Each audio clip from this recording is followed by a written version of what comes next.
Software को सबसे पहले ओपन करना है। जैसे ही सॉफ्टवेयर ओपन हो जाएगा तो यहाँ पे एग्जिट का बटन आपको शो होगा, इस पे आप क्लिक करेंगे, कंपनी की लिस्ट में आ जाएंगे। और अगर कुछ भी मॉडिफाई करना है आपको तो F3 प्रेस करके आप इसको मॉडिफाई कर देंगे। अब यहाँ पे अगर आपको कोई नई फर्म ऐड करनी है, ठीक है, सपोज आपने अब एक और कंपनी ओपन कर लिया, उस कंपनी को भी सॉफ्टवेयर से मैनेज करना चाहते हैं, तो उस कंपनी को पहले आपको यहाँ बनाना पड़ेगा। जैसे यहाँ 4 कंपनियां शो हो रही है, ऐसी जब आप बना देंगे तो यहाँ 5वीं कंपनी भी आपकी शो होगी। तो अब वो कंपनी आपको बनानी कैसे है, अगर कोई भी आपको नई कंपनी बनानी है, नई फर्म ऐड करनी है इसके अंदर, तो यहाँ पे नीचे लिखा भी हुआ है, कभी अगर आप भूल जाओ तो यहाँ पे आपको नीचे देखेंगे तो ध्यान आ जाएगा आपको कि F2 से आपको नया ऐड करना है। अब देखिए मैं अगर यहाँ पे F2 प्रेस करूंगा तो देखिए ये अब एक नया फॉर्म ओपन हो गया, इसके अंदर कुछ भी नहीं है, सब कुछ ब्लैंक है। तो जो भी आपकी कंपनी की डिटेल है वो कंपनी डिटेल आप यहाँ पे मेंशन करोगे।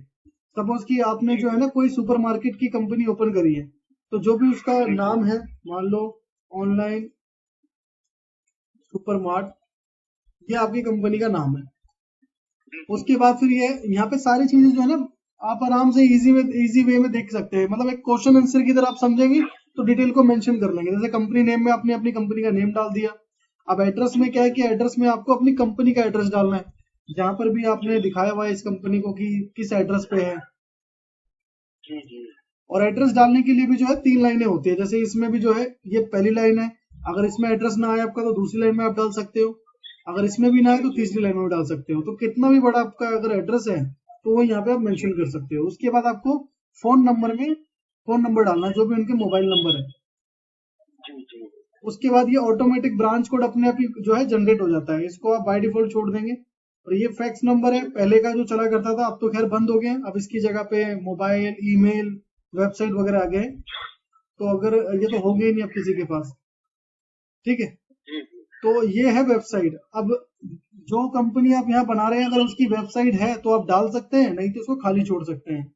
अगर ईमेल आईडी है तो ईमेल आईडी आप डाल सकते हैं। सपोज ईमेल आईडी है onlinestore@gmail.com, तो इस तरह की कोई भी आपकी हो सकता है उस कंपनी की मेल आईडी हो, तो ऐसे आप मेल आईडी को मेंशन कर देंगे। कंट्री आपका इंडिया आएगा और स्टेट आपको सिलेक्ट नहीं करना है, जीएसटी नंबर डालोगे तो ऑटोमेटिक स्टेट आ जाएगा। बस आपको यहाँ पे थोड़ा सा ध्यान देना है।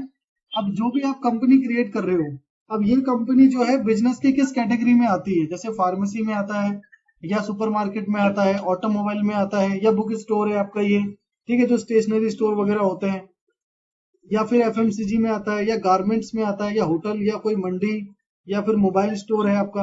तो ये जो है आपको सिलेक्शन करना है बड़े ध्यान से, क्योंकि जो भी आप ये सिलेक्शन कर देंगे उसके अकॉर्डिंग सॉफ्टवेयर अंदर कस्टमाइज हो जाएगा ऑटोमेटिक।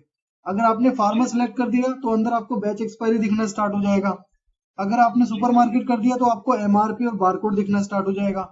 अगर आपने मोबाइल कर दिया तो मोबाइल में सीरियल नंबर और ईएमआई नंबर मेंटेन होता है, तो वो दिखना स्टार्ट हो जाएगा आपको। अगर आपने ज्वेलरी कर दिया तो ज्वेलरी में जो भी पॉलिश चार्ज होते हैं, मेकिंग चार्ज होते हैं, ये सब दिखने स्टार्ट हो जाएंगे आपको। और होटल में जो है डेज दिखने स्टार्ट हो जाएंगे, डेज, टाइम, इस तरीके से। तो ये क्या है, बिजनेस टाइप है। जो सिलेक्शन आप कर लोगे अंदर उसी की तरह, उसी के जो भी इसके फीचर्स होंगे ऑटोमेटिक अपने आप ही कस्टमाइज हो जाएगा। चाहे सुपरमार्केट में मेडिसिन भी आ जाता है, सब कुछ आ जाता है। हाँ, तो अंदर बिल्कुल उसके लिए क्या है कि अगर आपका बिजनेस ट्रेड, जो बिजनेस कंपनी का नाम एक ही है, लेकिन उसके अंदर आप 2 ट्रेड डीलिंग करते हैं। आप उसमें फार्मास्यूटिकल्स के प्रोडक्ट भी बेच रहे हैं और ग्रोसरी के प्रोडक्ट भी बेच रहे हैं। तो फिर ये जो है अंदर जाके कस्टमाइज हो जाता है, अंदर जाके आपको कस्टमाइज कराना पड़ता है। बट इसमें भी आपको सिलेक्शन करना है कि प्राइमरी क्या है आपका। अब सपोज की प्राइमरी जो है आपका फार्मेसी है, तो आप यहाँ पे फार्मेसी सेलेक्ट करेंगे तो अंदर आपका ये कस्टमाइज हो जाएगा कि आप सुपरमार्केट के प्रोडक्ट भी इसके अंदर ऐड कर सकते हैं, उसकी बिलिंग कर सकते हैं।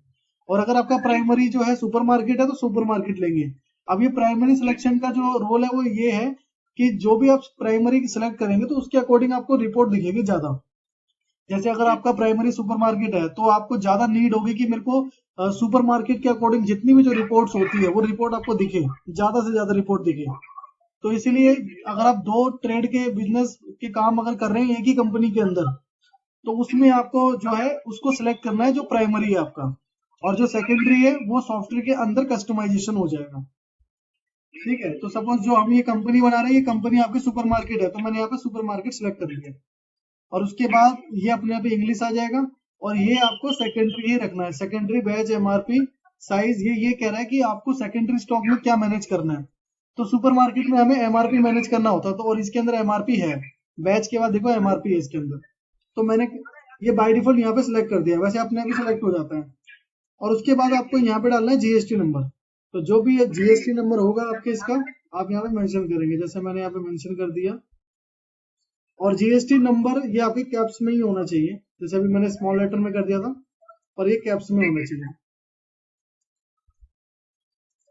एंटर करेंगे, अब देखिए जीएसटी नंबर अगर आपका गलत होगा तो सॉफ्टवेयर आपको इंडिकेट कर देगा कि ये जीएसटी नंबर गलत है, ठीक है। अब ये जीएसटी नंबर मैंने गलत मेंशन किया है, तो ये गलत है। अगर आपको सही करना है, चेक करना है, तो आप चेक करके डाल देंगे। अब हमें तो पता ही गलत, हमने तो उसको यस कर दिया। उसके बाद अगर और भी कोई लाइसेंस है आपके पास, जैसे वैट नंबर है, डीएल नंबर है, या मैन्युफैक्चरिंग लाइसेंस है, एलएसटी नंबर, एसटी नंबर, या फूड लाइसेंस है, तो वो डाल सकते हैं आप यहाँ पे, ठीक है। उसके बाद जुरिडिक्शन आपको डालना है जो भी आपका डिस्ट्रिक्ट आता है, ठीक है। ये जुरिडिक्शन किस लिए होता है कि अगर कोई भी कस्टमर क्लेम करता है आपको, या कोई भी आपकी कंपनी के ऊपर जो है लीगलाइज कोई एक्शंस होते हैं, या उसका कोई भी रिप्लाई करना होगा आपको, तो उसका लेटर या उसके एक्शंस कहाँ पे हो, तो वो आपको यहाँ पे डिस्ट्रिक्ट डालना है। जैसे कि हमारे दिल्ली में भी क्या है कि 4 डिस्ट्रिक्ट बटे हुए हैं, साउथ दिल्ली, नॉर्थ दिल्ली, इस तरीके से। तो यहाँ पे 30 हजारी कोर्ट है, यहाँ पे जो है द्वारका में वो द्वारका डिस्ट्रिक्ट कोर्ट है। तो जो पर्सन जिस एरिया में आता है उसको वो डालना, वो मेंशन करना होता है। तो आपके जम्मू में आप कौन से डिस्ट्रिक्ट के अंदर आते हैं, वो डिस्ट्रिक्ट आपको यहाँ पे मेंशन करना है। जैसे उत्तर प्रदेश में कानपुर भी है, उत्तर प्रदेश में गोरखपुर भी है, तो बहुत सारी जगह है, तो उनके डिस्ट्रिक्ट जो है ना, उत्तर प्रदेश काउंट नहीं होता, उसके अंदर की जो डिस्ट्रिक्ट है वो काउंट होता है। अब उत्तर प्रदेश के अंदर गोरखपुर है, अगर आपका गोरखपुर में होता तो आप यहाँ पे गोरखपुर को मेंशन करते हैं। अब ऐसे जम्मू में आपका जो है आप कहाँ पे आता है, अब यहाँ पे आपको वो चीज मेंशन करनी है। हाँ हाँ, तो रजौरी आप यहाँ पे डालिए, रजौरी के शायद जे डालना है आपको, के आ गया वहां पे। हाँ, तो आप जे, हाँ रजौरी डाल के आपको ना ब्रैकेट में वो डाल दो, उसका स्टेट डाल दो ब्रैकेट में। आप यहाँ पे हाँ ऐसे ब्रैकेट करके यहाँ पे जम्मू लिख दो उसके पीछे। आ गया। हाँ जे के कर दो, बस एक सेकंड, कैप्स में कर दो, जे के कैप्स कर दो।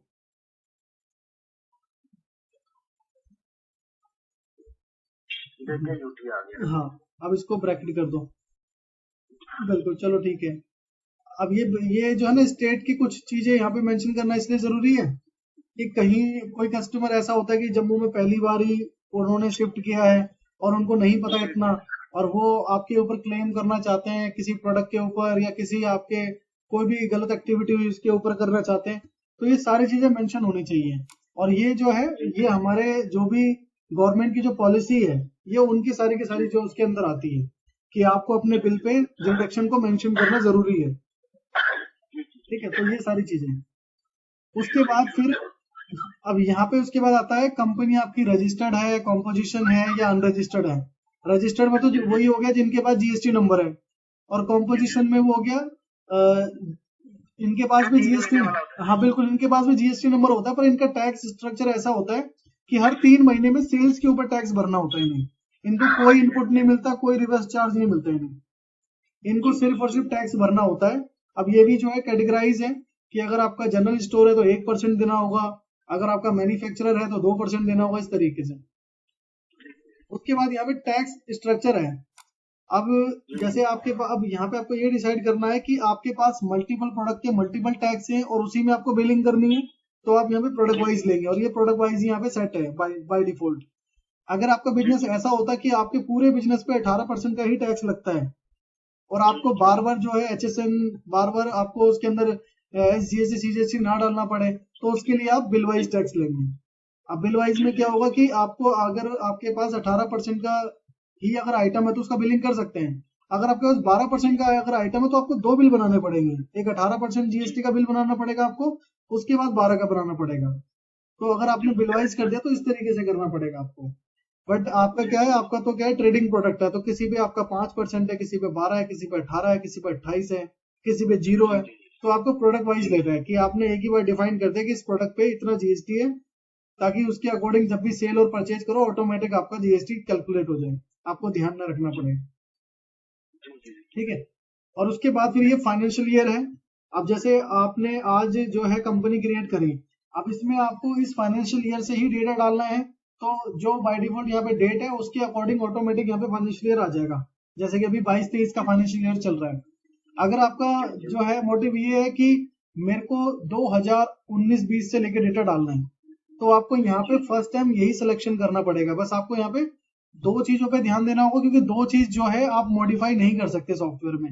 एक तो आपका बिजनेस टाइप है, अगर आपने ये गलत ले लिया तो इसको आप मॉडिफाई नहीं कर सकते हैं कि इसको सेव करने के बाद दोबारा से आप चेंज कर दो, तो ऐसा नहीं होगा। क्योंकि जैसे ही आप सिलेक्ट करते हो तो सॉफ्टवेयर अंदर ऑटोमेटिक कस्टमाइज हो जाता है इसके अकॉर्डिंग। और दूसरा, आप फाइनेंशियल ईयर चेंज नहीं कर सकते हैं, क्योंकि फाइनेंशियल ईयर चेंज करने का जो प्रोसेस है वो गवर्नमेंट की पॉलिसी का है कि आपने जो फाइनेंशियल ईयर क्रिएट कर दिया तो आप उसे मॉडिफाई नहीं कर सकते, आपको ये इस बुक को आपको चलाना ही पड़ेगा। तो अगर आपको कोई पुराना डेटा अगर एंटर करना है तो पुराने डेटा के अकॉर्डिंग आपको फाइनेंशियल ईयर बनाना है। सपोज कि आपको 2019 का डेटा चलाना है इसमें, तो 2019 का जो फाइनेंशियल ईयर आता है वो 2018 से जुड़ा हुआ आता है। जैसे कि आप 2019 में भी डिपेंड करती है कि कब से डेटा चढ़ाना है आपको। अगर मई से चढ़ाना है तो आपका फाइनेंशियल ईयर बनेगा 19-20 का। अगर आपको 2019 में फरवरी का डेटा चढ़ाना है तो आपका फाइनेंशियल ईयर बनेगा 2018-19 का पहले, क्योंकि अप्रैल से पहले जो है वो ईयर काउंट होता है, अप्रैल के बाद नेक्स्ट ईयर काउंट होता है। हाँ, तो अब जैसे कि अगर आपको सपोज कि 2019 के मई से डेटा चढ़ाना है तो आप क्या करेंगे, आप यहाँ पे 01/04/2019। अब ये 2019 मैंने क्यों किया, क्योंकि ये मई जो है अप्रैल के बाद आ रही है। ठीक है, अगर ये मार्च का होता तो मेरे को 2018 यहाँ पे क्रिएट करना पड़ता पहले। ठीक है, तो ये करने के बाद अब ये फाइनेंशियल कब तक चलेगा आपका, 20 तक चलेगा। तो 31/3/2020 20 करना है इसको।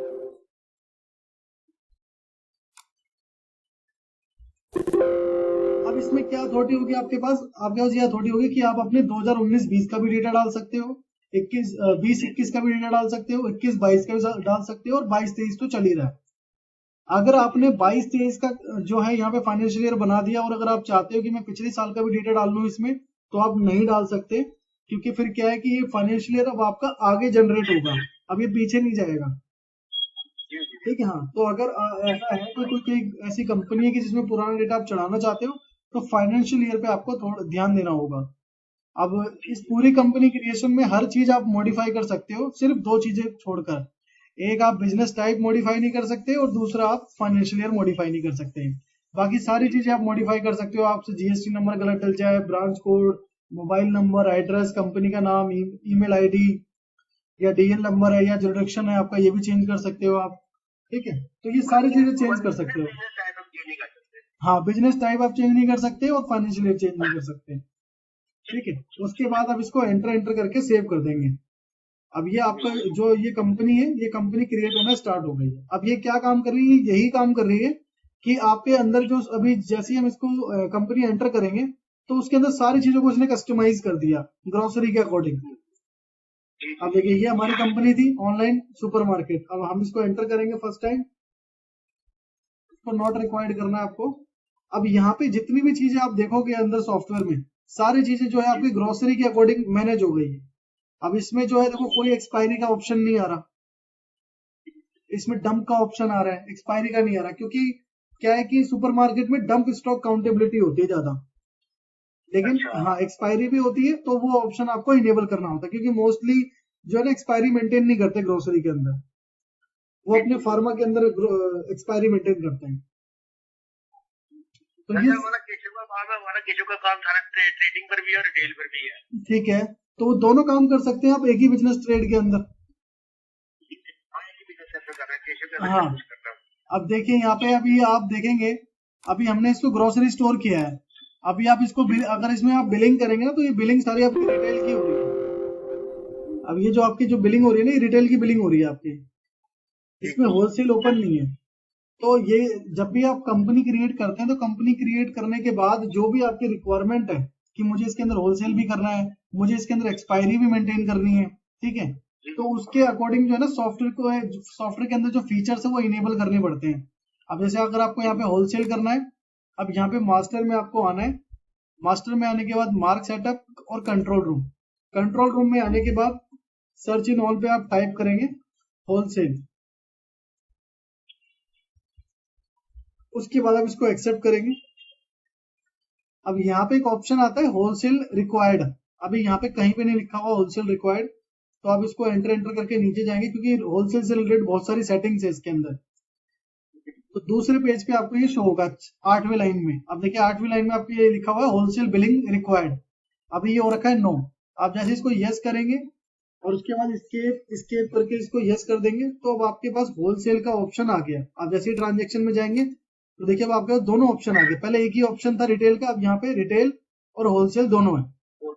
अब होलसेल पे क्लिक करेंगे तो आपसे पार्ट सिलेक्शन के लिए पूछेगा सॉफ्टवेयर, और अगर आप रिटेल में बिलिंग करेंगे तो वो आपसे ऑन द स्पॉट जो भी उनका नंबर है, नाम है, वो पूछेगा। अब देखिए जैसे मैं रिटेल में कर रहा हूँ तो देखिए यहाँ पे कस्टमर का मोबाइल नंबर और नाम पूछ रहा है, और होलसेल में पर्टिकुलर पार्टी सिलेक्शन हमें करना होता है। अब जैसे मैंने ये जो है फीचर इनेबल किया, अब आपको यहाँ पे सपोज एक्सपायरी भी मेंटेन करनी है तो उसके लिए आपको फिर से मास्टर में और मार्क सेटअप और कंट्रोल रूम, इस कंट्रोल रूम के अंदर सारी सेटिंग्स है सॉफ्टवेयर की जो भी आपको इनेबल डिसेबल करनी है। अब मैं सर्च इन ऑल पे अब सर्च इन ऑल पे मैं आपको टाइप करके इसलिए बता रहा हूँ कि अगर आपके माइंड में कोई और सेटिंग याद आती है या कोई और फीचर याद आता है तो आप यहाँ पे सर्च करके ढूंढ सकते हैं उसको।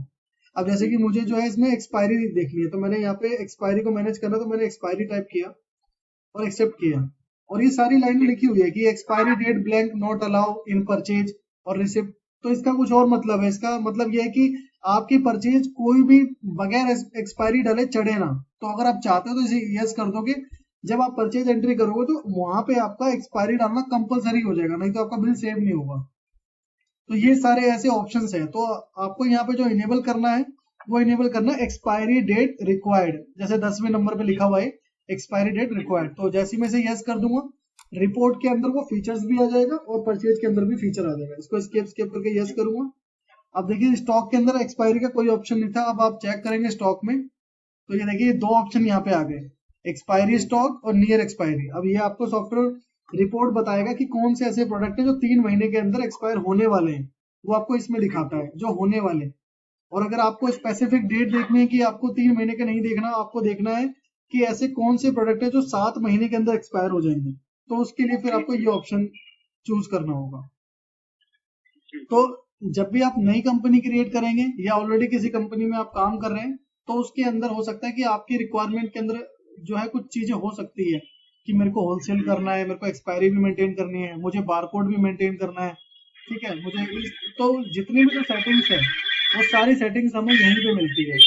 आप जाएंगे मार्क सेटअप कंट्रोल रूम, और देखो यहाँ पे कुछ कैटेगराइज भी चीजें हो रखी है कि यहाँ पे कैलकुलेशन से रिलेटेड सारी सेटिंग्स है, यहाँ पे जनरल अकाउंट से रिलेटेड सारी सेटिंग्स है, यहाँ पे इन्वेंट्री से रिलेटेड सेटिंग्स है, यहाँ एमआरपी से रिलेटेड है, ये मैन्युफैक्चरिंग से रिलेटेड है, ये आपकी मंडी से रिलेटेड है, ये इंटरनेशनल जो डॉलर वगैरह होते हैं, ठीक है, और ये आपका ट्रेड कन्वेंट है, सेंटवेंट है, ये जीएसटी सेटअप है कि जीएसटी से रिलेटेड कोई सेटिंग करनी है आपको, ईमेल व्हाट्सएप या एसएमएस, तो सारी कैटेगराइज भी कर रखी है।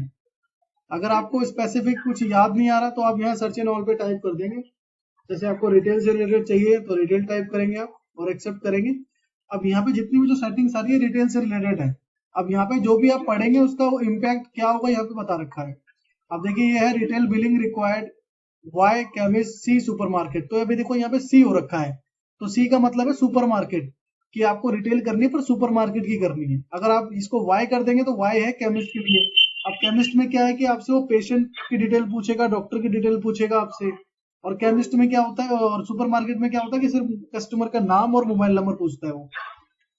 तो ये वो सारी सेटिंग्स है, अगर आप पढ़ के उसको करेंगे तो उसका आपको ऑप्शन मिलेगा पॉजिटिव। अब जैसे कि अभी जब हम बिल बना रहे हैं रिटेल में तो वो सबसे पहले कस्टमर का नाम और नंबर पूछ रहा है। अगर आप चाहते हैं कि नहीं हम जो है कस्टमर से डिटेल जब पूछते हैं जब उसके सामान को हम लोड कर देते हैं, तो यहाँ पे अभी ये हो रखा है स्टार्टिंग में जो है डिटेल्स पूछी जाए। अब अगर आप चाहते हैं कि लास्ट में पूछो तो यहाँ पे है लीव, लीव का मतलब है एल, तो मैंने इसको एल कर दिया। अब मैं स्केप करके देखो रिटेल करता हूँ तो अब मेरे से ये स्टार्टिंग में कस्टमर की डिटेल नहीं पूछेगा। अब मैं देखिए, अब देखिए ये कर्सर आपका ऊपर रुका ही नहीं, अभी सीधा आइटम पे आ गया। अब मैं सीधा अपने आइटम को लोड करूंगा,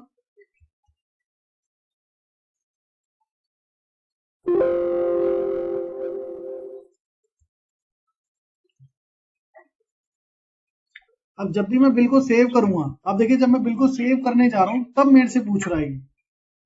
तो ऐसी सारी सेटिंग्स है, आप अपने अकॉर्डिंग भी कर सकते हैं। अगर कुछ आपको नहीं मिल रही तो आप अपने हिसाब से भी इसको सर्च करके देख सकते हैं, जान सकते हैं। और उसको जो है कैसे इनेबल डिसेबल करना है वहां पे सारे ऑप्शंस लिखे होते हैं। ठीक है, अब कंपनी आपने क्रिएट कर दी, अब इसके अंदर फिर से कोई मॉडिफिकेशंस करनी है तो आप यहीं से कर सकते हैं। यहाँ पे आप F3 प्रेस करेंगे और ये सारी मॉडिफिकेशंस के ऑप्शन आ जाएंगे। अब यहाँ पे जो है ना कुछ ऑप्शंस और भी है कंपनी के ऊपर। अब जैसे ही आप एग्जिट पे क्लिक करेंगे और किसी भी कंपनी पे आप एंटर करेंगे तो यहाँ पे 4 से 5 ऐसे ऑप्शंस आते हैं जिनका जो है आपको बेनिफिट अभी मैं बताऊंगा कैसे है। और फिर आप इन फ्यूचर जो भी इस तरह से क्वेश्चन होंगे आपके पहले से ही सॉल्व हो जाएंगे। अगर आप मार्क गेटवे करोगे तो आपका होम पेज आ जाएगा, जैसे कि ये अब यहाँ पे आप जो भी बिलिंग विलिंग करना चाहो कर सकते हो। जी जी ठीक है, और जैसे ही एंटर करोगे तो इसमें दूसरा ऑप्शन आता है फाइल मेंटेनेंस। अब फाइल मेंटेनेंस में क्या होता है कि आपका पुराना जो भी डेटा है, अब जैसे ये 19-20 है, अगर मैं इसका फाइनेंशियल ईयर क्रिएट कर दूं तो इसी के 5वें नंबर पे न्यू फाइनेंशियल ईयर।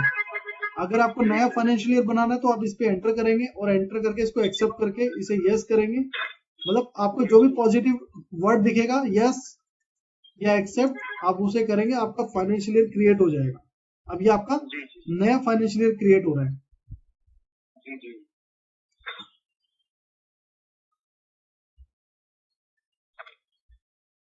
ठीक है, तो ये जो फाइनेंशियल ईयर है हमारा बहुत जल्दी क्रिएट हो गया क्योंकि इसके अंदर कोई भी डेटा नहीं है। नया फाइनेंशियल जब हम बनाते हैं तो हमारे पुराने फाइनेंशियल ईयर से जो भी ओपनिंग है जो भी डेटा है वो कन्वर्ट होके आगे आगे जो हमारा नेक्स्ट फाइनेंशियल ईयर होता है उसमें आता है। तो उसमें हमें 3-4 मिनट का समय लगता है, लेकिन यहाँ पे कोई डेटा था नहीं तो एकदम 10 सेकंड में ये काम हो गया हमारा। अब ये फाइल मेंटेनेंस आपका इसी चीज के लिए यूज होगा, इसीलिए मैंने वो फाइनेंशियल ईयर बनाया। अगर आपको अपने किसी पुराने फाइनेंशियल ईयर में जाना है, मान लो कोई कस्टमर आपके पास आ रहा है कि मेरे को, मैं आपसे 2019 में एक सामान बाय करके ले गया था उसका बिल चाहिए मुझे, या फिर आपका सीए या फिर आपका अकाउंटेंट डेटा मांग रहा है कि मुझे 2020 का डेटा दे दो जो सेल्स का, जितनी भी आपने जो सेल्स करी थी। तो आपको क्या है कि अपने पुराने डेटा में आना पड़ेगा। जैसे आपने ऑफलाइन जो है मेंटेन करी होगी सारी, आप फाइल्स बनाते होंगे, जो भी बिल्स आते हैं उस सारे बिल को आप फाइल में डालते हैं और उसको कहीं मेंटेन कर देते हैं। जब भी आपको जरूरत पड़ती है तो उस फाइल को ओपन करते हैं आप उस बिल को देखने के लिए, या जहां पे भी आपको सबमिट करना है उसको सबमिट करने के लिए। ऐसे ही अगर आपको अभी रनिंग, हमारा सपोज इसमें रनिंग चल रहा है 2021, अब 2021 में आप काम कर रहे हो, अब आपको सडनली कुछ जरूरत पड़ती है कि वो आपका डेटा पुराने फाइनेंशियल ईयर में है, तो आप एग्जिट के बटन पे क्लिक करोगे और एंटर करोगे और यहाँ पे फाइल मेंटेनेंस में जाके पुराने फाइनेंशियल ईयर पे आप जा सकते हो। अब आप यहाँ पे जैसे ही 19-20 पे एंटर करोगे तो अब ये आपके पुराने फाइनेंशियल ईयर को खोल देगा। तो इसमें आपने जितनी भी सेल करी होगी, जितनी भी परचेज करी होगी, जितनी भी आपने जो डेटा एंट्री करी होगी वो सब आपको शो हो जाएगा। अब आपको ये कैसे देखना है कि आप कौन से फाइनेंशियल ईयर में हो, ये आपको नीचे शो होता रहेगा। ये देखिए यहाँ पे लिखा हुआ है 19 और 20, अभी आप अपने 19-20 के डेटा में हो तो ये यहाँ पे भी आपको शो होता है और ये ऊपर भी शो होता है। अगर आप ऊपर देखोगे तो सबसे ऊपर जो टाइटल बार आपका आ रहा है यहाँ पे देखो लिखा हुआ है 19-20, तो ये आपके पुराने डेटा में जाने के लिए है और पुराने डेटा से नए डेटा में आने के लिए फाइल मेंटेनेंस। अब इसके बाद है बैकअप। अब जैसे आप यहाँ पे काम तो कर रहे हो लेकिन अब आपको बैकअप लेना है, अपने कंपनी का डेटा का बैकअप लेना है, तो आप एग्जिट पे क्लिक करके एंटर करोगे और यहाँ पे बैकअप ऑफ फाइनेंशियल ईयर पे आओगे। अब ये आपसे पूछ रहा है कि कौन सी कंपनी का आपको, सॉरी कौन से फाइनेंशियल ईयर का आपको बैकअप लेना है। आपको अपने पुराने डेटा का बैकअप लेना है या आपको अभी जो कंपनी चल रही है आपकी उसका बैकअप लेना है, तो आप उस पर एंटर करोगे। अब एंटर करने के बाद आपका जो बैकअप है वो ई ड्राइव में जा रहा है, आपके जो भी आपका ये सिस्टम है जो उसके अंदर हार्ड डिस्क है उस हार्ड डिस्क के ई ड्राइव में आपका ये बैकअप जा रहा है। अगर आप चाहते हो कि इसमें जो है ना बाय डिफॉल्ट अपने आप एक नेम जनरेट होता है, आप चाहते हो कि नहीं ये नाम जनरेट ना हो, मैं अपनी तरफ से कुछ लिखूं, तो यहाँ के जो डॉट है इस डॉट से आप इसको सबको हटा दो, यहाँ से डॉट और यहाँ से स्लैश, इसके बीच में आप अपनी फाइल का नाम टाइप कर सकते हैं। सपोज आप चाहते हो कि ये मेरी फाइल उसी तरीके से बने जैसे मैं बनाना चाहूँ। सपोज कि आपने ये रखा कि मैं यहाँ डेट टाइप करूँ, तो आज जैसे डेट है 21 अक्टूबर है तो मैंने यहाँ 21, 10 और ये 22, और यहाँ पे आप टाइप भी कर दें कि कौन सी कंपनी का डेटा है। तो ये जैसे आपके ऑनलाइन सुपरमार्ट का डेटा है तो ऑनलाइन सुपरमार्ट, तो आप अपने हिसाब से जो है वर्ड्स को लिख भी सकते हो ताकि डेटा पहचानने में आसानी हो जाए।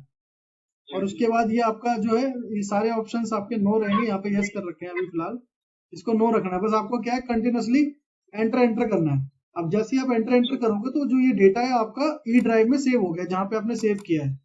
जैसे आपको ये डेटा किसी को देना है या अपने पास पेन ड्राइव वगैरह में सेव रखना है या किसी को जो है कहीं और रिस्टोर करना है आपको, तो उसके लिए यूज कर सकते हो आप अपने डेटा को।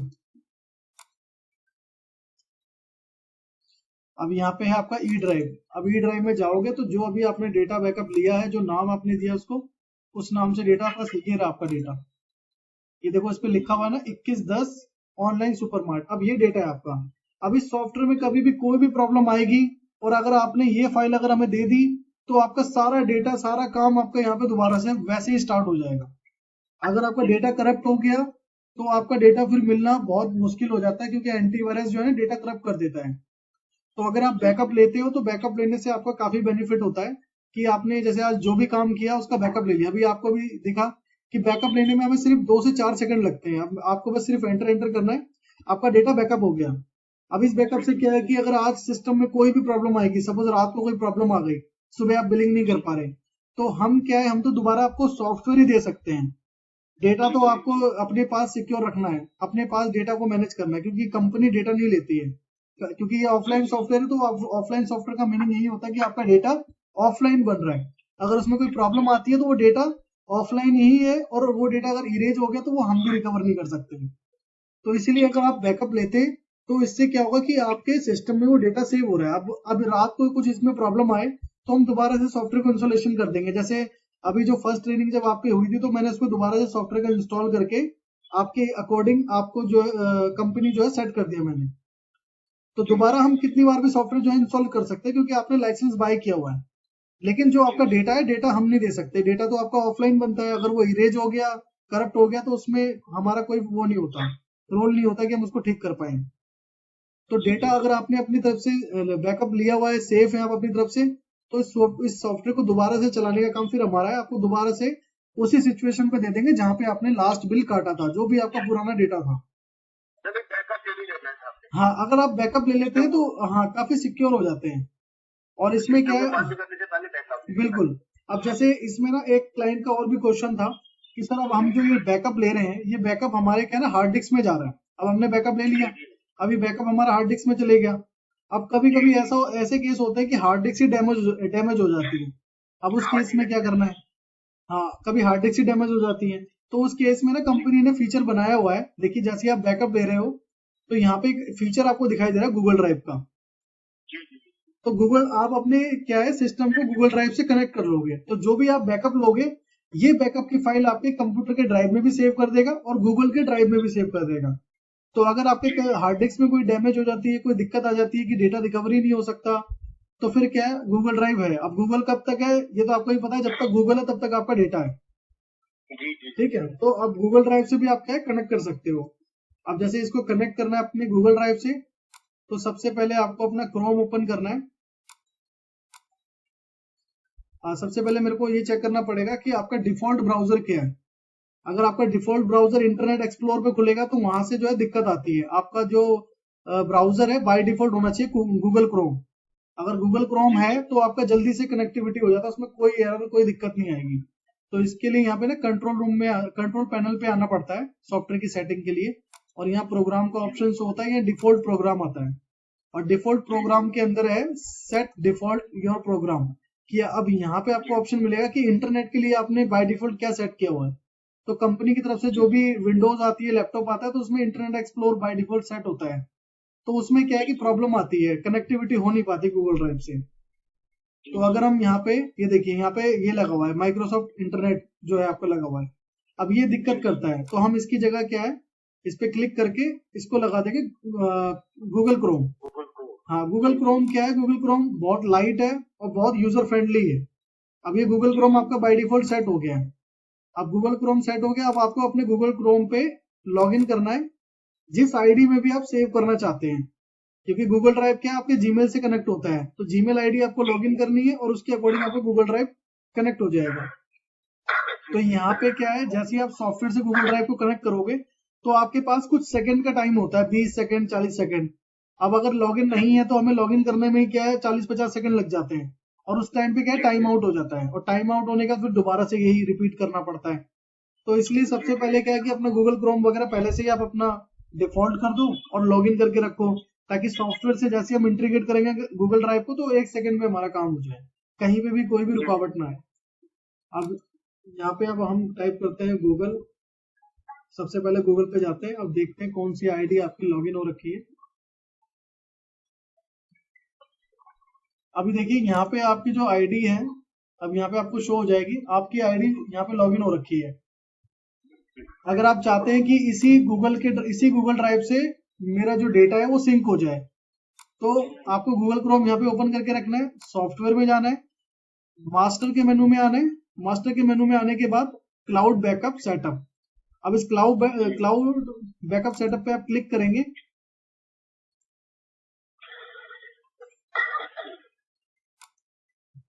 अब यहाँ पे आपको ओके करना है, ओके करने के बाद कनेक्ट पे क्लिक करना है। अब ये जो है ना, ये आपका ये बहुत पुराना वर्जन है, 13.11 का वर्जन है, इसको अपडेट कराने के लिए बोल रहा था सॉफ्टवेयर, जो अभी नोटिफिकेशन आ रहा था। अब इसको जो है ना अलाउ करना है, जो ये डिफेंडर ओपन होता है इसको अलाउ करना है। अगर आप इसे कैंसिल कर देंगे तो आपका जो है इंटीग्रेट होगा नहीं।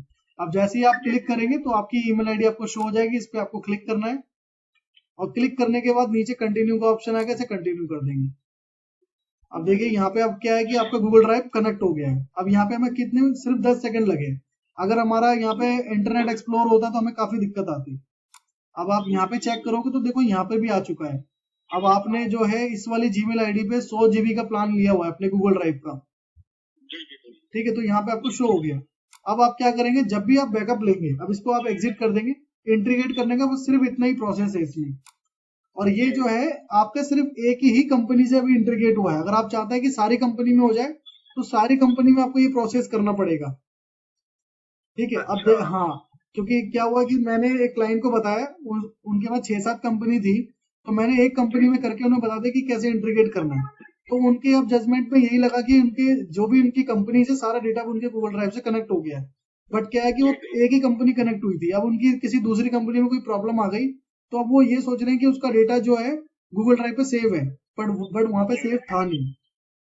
तो यहाँ पे जो अभी आपका गूगल ड्राइव इंटीग्रेट हुआ है वो सिर्फ ऑनलाइन सुपरमार्ट के लिए इंटीग्रेट हुआ है। अगर आप चाहते हैं कि मेरा RL ट्रेडर में भी इंटीग्रेट हो जाए, केशव एंटरप्राइजेस में भी इंटीग्रेट हो जाए, धनवंतरी में भी इंटीग्रेट हो जाए, तो हर कंपनी में जाकर मास्टर के अंदर ऑप्शन आएगा, ठीक है। और उसके बाद फिर आप कैसे गूगल ड्राइव पे बैकअप लेंगे, अब इस पे कंपनी पे आपको एंटर करना है और यहाँ बैकअप ऑफ फाइनेंशियल ईयर और एंटर। अब इस ऑप्शन को आप यस कर देंगे।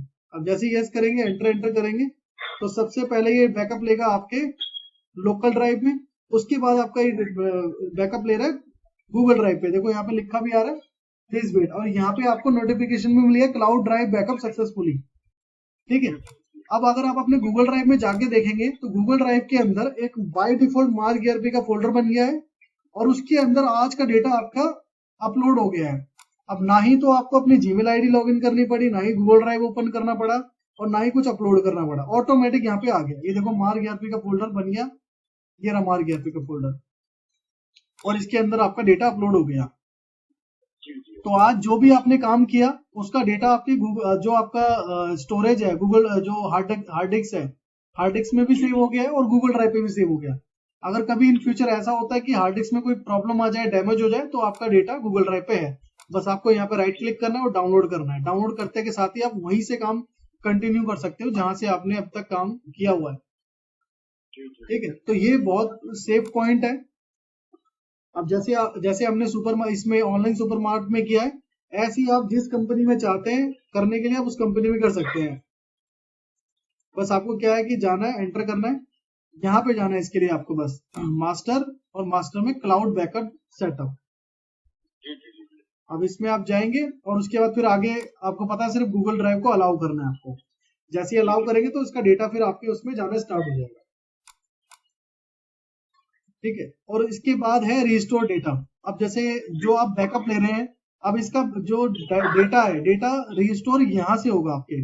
अब सपोज कि आपके इस पीसी में कोई प्रॉब्लम आ गई या हार्ड डिस्क में कोई प्रॉब्लम आ गई, लेकिन आपके पास जो डेटा है वो गूगल ड्राइव पे है, तो आप अपने गूगल ड्राइव पे गए, लॉगिन किया आपने, इस डेटा को आपने राइट क्लिक करके डाउनलोड कर लिया। अब डाउनलोड करने के बाद आपको सॉफ्टवेयर में रिस्टोर करना पड़ेगा। ये डेटा तो आपका डाउनलोड हो गया, अब इस डेटा को आप शो इन फोल्डर करके डेस्कटॉप पे लेके आ जाओ सबसे पहले तो, क्योंकि यहाँ ढूंढने में दिक्कत होती है।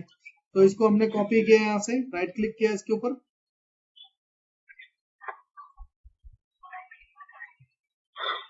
और राइट क्लिक करके इसको हमने कॉपी कर लिया। कॉपी करके हमने इसे डेस्कटॉप पे रख दिया, क्योंकि डेस्कटॉप पे जल्दी से फाइल मिल जाएगी हमें।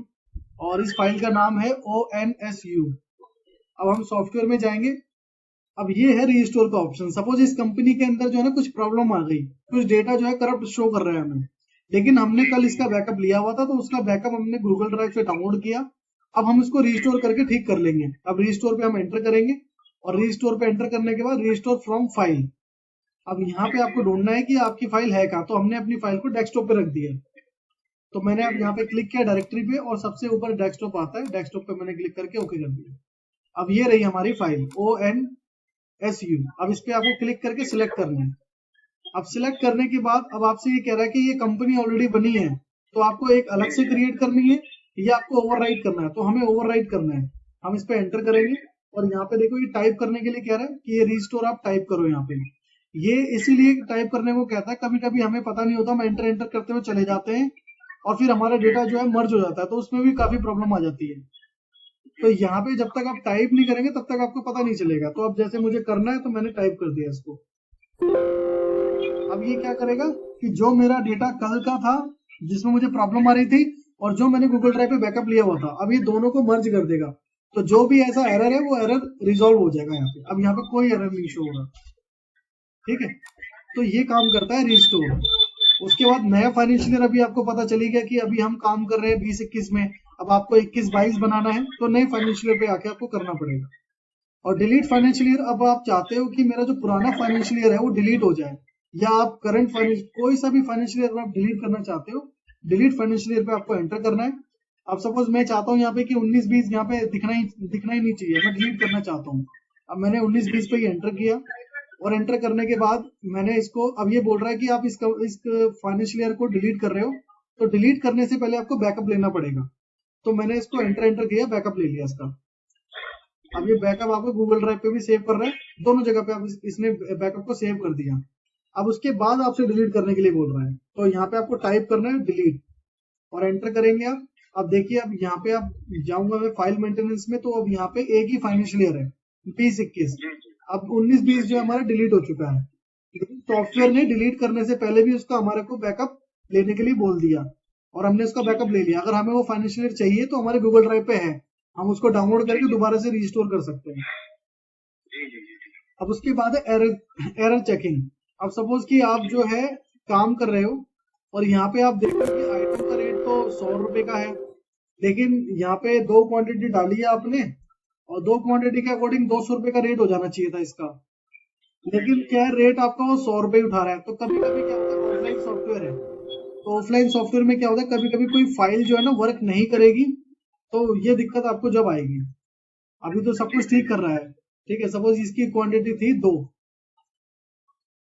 अभी तो यहाँ पे आपको 200 दिखा रहा है, लेकिन कभी कभी ऐसा होता है कि यहाँ पे 100 रुपए ही आपको दिखाएगा, या फिर आपका टैक्स कैलकुलेट नहीं हो रहा है इसके ऊपर। तो कभी कभी ये सिचुएशन आ जाती है जब, क्योंकि ऑफलाइन सॉफ्टवेयर है, ऑफलाइन के अंदर बहुत सारी फाइलें होती हैं, अब उसको आपको रिफ्रेश करना पड़ेगा। तो उसके लिए आप एग्जिट के बटन पे क्लिक करके उस कंपनी पे एंटर करेंगे और एंटर करने के बाद आपको सबसे लास्ट में एरर चेकिंग पे एंटर करना है।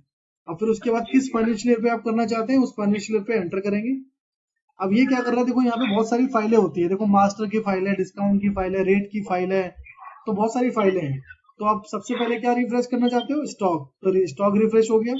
उसके बाद अकाउंट, तो जहां पर भी कोई प्रॉब्लम होगी तो जल्दी से ठीक हो जाएगी। ये तो अभी खैर सेकंड में हो गया, लेकिन अगर आपका डेटा ज्यादा है तो 3-3, 2-2 मिनट लग जाते हैं यहाँ पे, क्योंकि आपके सारे डेटा को क्या है रिफ्रेश करता है, वो सारी फाइलों को रिफ्रेश करता है। रिफ्रेश करने के बाद अगर कहीं कोई प्रॉब्लम आती है तो फिर वो सॉर्ट आउट कर देता है। ये जस्ट लाइक ऐसे है जैसे आप यहाँ पे सिस्टम ऑन करते हो, सिस्टम हल्का सा स्लो चल रहा है, तो आप यहाँ राइट क्लिक करते हो और इस पे रिफ्रेश पे क्लिक करते हो। अब इस रिफ्रेश से क्या होता है कि कोई भी फाइलें अगर स्टक है, कोई भी फाइलें में दिक्कत आ रही है, तो सबको वो एक नॉर्मल कर देगा रिफ्रेश करने से, है ना। इस तरीके से जैसे आप ये कर रहे हो, तो ऐसे ही सॉफ्टवेयर के अंदर भी ऑप्शन है, पर वो इनडायरेक्ट वे में कि आप इसको एंटर करके यहाँ पे आपको जाना पड़ता है। अब आप एंटर करोगे तो देखो ये फाइलें रिफ्रेश हो रही है, order, pending, master, pro, product, discount, ये देखो यहाँ जो नीचे लिखी हुई आ रही है। अब ये सारी फाइलें आपकी रिफ्रेश है। उसके बाद अपना स्टॉक रिफ्रेश कर दो, स्टॉक भी आपका रिफ्रेश हो गया। उसके बाद अकाउंट रिफ्रेश कर दो, अकाउंट भी रिफ्रेश हो गया। अकाउंट में क्या है कि किसी पार्टी का बैलेंस आपको दिख रहा है, आपको पता है कि मेरे को इनसे 10,000 रुपए लेने हैं, लेकिन आपको पार्टी का बैलेंस दिख रहा है 8,000 रुपए। कल आपने देखा था लेकिन कल तो ठीक शो कर रहा था, लेकिन आज ठीक शो नहीं कर रहा, तो आपको क्या अकाउंट को रिफ्रेश कर देना है। जैसे आप रिफ्रेश कर दोगे तो सब कुछ ओके हो जाएगा अपने। तो अब इसमें जो है आपने ये समझा कि कंपनी को बनाना कैसे है, कंपनी को मॉडिफाई कैसे करना है, और फिर हमारे को कंपनी को बचाने के कौन कौन से तरीके हैं। जैसे हमारे पास गूगल ड्राइव का बैकअप है, हम अपने डेटा को सेव कर सकते हैं। और उसके बाद अगर आपको किसी आपके पास 3-4 साल का डेटा है, 19, 20, 20, 21, 21, 22, 22, 23, अब आपको किसी पुराने फाइनेंशियल में जाके कुछ काम करना है तो फाइल मेंटेनेंस में जाके आप काम कर सकते हो। अगर किसी डेटा को आपको डिलीट करना है तो डिलीट भी कर सकते हो। और जो डेटा बैकअप आप ले रहे हो, कभी इन फ्यूचर इसकी अगर आपको जरूरत पड़ती है तो रिस्टोर के जरिए इसको आप रिस्टोर भी करा सकते हो। अगर आपके सिस्टम में कोई भी प्रॉब्लम आती है, बिलिंग से लेकर, आइटम से लेकर, रेट से लेकर, किसी के बैलेंस से लेकर, तो आप उसको रिफ्रेश भी कर सकते हैं। तो ये सारी इसमें जो जितनी भी जो चीजें हैं सारी कंपनी बेस्ड मैंने आपको बताया कि कंपनी को हमें कैसे क्रिएट करना है। और कंपनी क्रिएट करते वक्त भी जो डिटेल्स आती है कि हमें अपना रिडक्शन कहाँ डालना है, प्रोडक्ट वाइड टैक्स का मतलब क्या होता है, और हमें जो है मोबाइल नंबर कहाँ मेंशन करना है, ईमेल आईडी कहाँ मेंशन करना है, जीएसटी नंबर कैसे मेंशन करना है, तो ये चीजें भी आपके क्लियर है। अब कभी कभी कंपनी क्रिएट कर देते हैं, लेकिन कुछ दिनों बाद, कुछ समय बाद हमारी ईमेल आईडी अब चेंज हो गया, हमें अपडेट करना है, तो हम अपडेट भी कर सकते हैं। जैसे एग्जिट के बटन पे क्लिक करके आप 3 प्रेस करेंगे तो अपडेट कर सकते हैं। और ज्यादातर हमारे मोबाइल नंबर क्या है, चेंज हो जाते हैं। जैसे हमने अब अपने स्टोर के लिए एक नया नंबर डिफाइन कर दिया कि कस्टमर को ऑर्डर करना है तो वो इस नंबर पे कॉल करें। जैसे कि अभी आपने अपना नंबर मेंशन किया हुआ है, अब आपकी बिलिंग होने स्टार्ट हो गई है, अब सारे कस्टमर आपको कॉल कर रहे हैं कि सर मेरे पास ये ऑर्डर, आप होम डिलीवरी करवा सकते हो, सर ये करवा। अब आप कॉल आपके पास अनवांटेड ज्यादा आ रही है, तो अब आप यही कोशिश करोगे जो स्टोर में नंबर है, जो स्टोर में मोबाइल है, जो स्टोर में पर्सन अवेलेबल है, वही उठा के उनको जवाब दे तो ज्यादा बेटर रहेगा। तो आपने वहां के लिए नया नंबर लिया, और एक नया नंबर जो लिया आपने यहाँ पे अपडेट कर दिया कि अब जो भी बिलिंग जाएगी तो उस पर ये नंबर शो करेगा। तो ऐसे आप कुछ भी अपने कंपनी के अंदर मॉडिफाई कर सकते हो। ठीक है, तो जितनी भी चीजें जो मैंने आपको बताई ये सारी कॉमन चीजें जो कंपनी से रिलेटेड है। क्योंकि हमें क्या है, हम जब हम सॉफ्टवेयर लेते हैं तो हमें सिर्फ इतनी चीजें बताई जाती है और इतनी चीजें हमें पता भी होती है कि बस हमें कंपनी कैसे बनाना है इसके अंदर, तो हम कंपनी को बना लेते हैं और काम करना स्टार्ट कर देते हैं। बट हमें ये नहीं पता कि अगर कल इसमें प्रॉब्लम आ जाए, आपकी हार्ड डिस्क में प्रॉब्लम आ जाए और आपने बहुत सारा काम कर लिया, अब आपने इतनी मेहनत से सारे आइटम को बनाया, इतनी मेहनत से सारी परचेज चढ़ाई है आपने, इतनी मेहनत से सारे आइटम वगैरह का रेट मेंटेन किए हैं, अब कल हार्ड डिस्क आपकी खराब हो गई तो अब आपको दोबारा से ये सारे काम करने पड़ेंगे। मतलब इसमें आपने पूरे 7 दिन देके पूरा तरीके से सब कुछ बनाया, 7 दिन की मेहनत अब आपको दोबारा से करनी पड़ेगी। और प्लस में अब आपको ये भी नहीं पता चल पाएगा कि किस पार्टी से कितना पेमेंट आपको लेना है। तो ये अब आपको ये सारी की सारी चीजें कंपनी बेस्ड है कि आपको जब आप कंपनी क्रिएट करते हो तो कंपनी से रिलेटेड जितने भी क्वेश्चंस हैं वो सारे आपको पता होने चाहिए कि कंपनी के अंदर कोई मुझे चेंजेस करने हैं तो कैसे करूं मैं, अगर कंपनी के अंदर नया फाइनेंशियल बनाना है तो कैसे बनाऊं, कंपनी का डेटा सेव करना है मुझे, डेटा बैकअप लेना है मुझे, पता नहीं कल सिस्टम चले ना चले, लेकिन मेरे पास डेटा रहेगा तो मैं किसी भी सिस्टम में दोबारा से रेडी करवा के वहीं से काम स्टार्ट कर सकता हूँ। तो ये पॉसिबल जब है जब आप अपने डेटा सेव रख रहे हो, यानी कि गूगल ड्राइव पे आप अपना ऑटोमेटिक सेव कर रहे हो, अपने लोकल ड्राइव में सेव कर रहे हो, तो चांसेस है कि उस डेटा को लेकर आप किसी भी पीसी में उसको दोबारा से काम स्टार्ट कर सकते हैं। तो ये कंपनी से रिलेटेड चीजें हैं जो आपको पता होनी चाहिए थी सबसे पहले, क्योंकि स्टार्ट यहीं से होती है ट्रेनिंग, कि कंपनी के अंदर जितनी भी जो सिनेरियो है, जितनी भी जो चीजें हैं वो आपको पता होनी चाहिए, ताकि कभी भी कोई भी प्रॉब्लम आए तो सबसे पहले आप खुद से उसको शॉर्ट आउट कर लो। हाँ, तो अब इसमें आप बताओ आपके हिसाब से कंपनी से रिलेटेड कोई क्वेश्चन हो कि कंपनी को कैसे डिलीट या मॉडिफाई या कुछ और चीजें आपके याद हो जो आप रनिंग डे में काम करते हैं उसमें कुछ दिक्कत आती हो कंपनी से रिलेटेड। कंपनी से रिलेटेड कोई हाँ, तो ये जो चीजें मैंने बताई कॉमन इश्यूज हैं जो कंपनी से रिलेटेड आते हैं।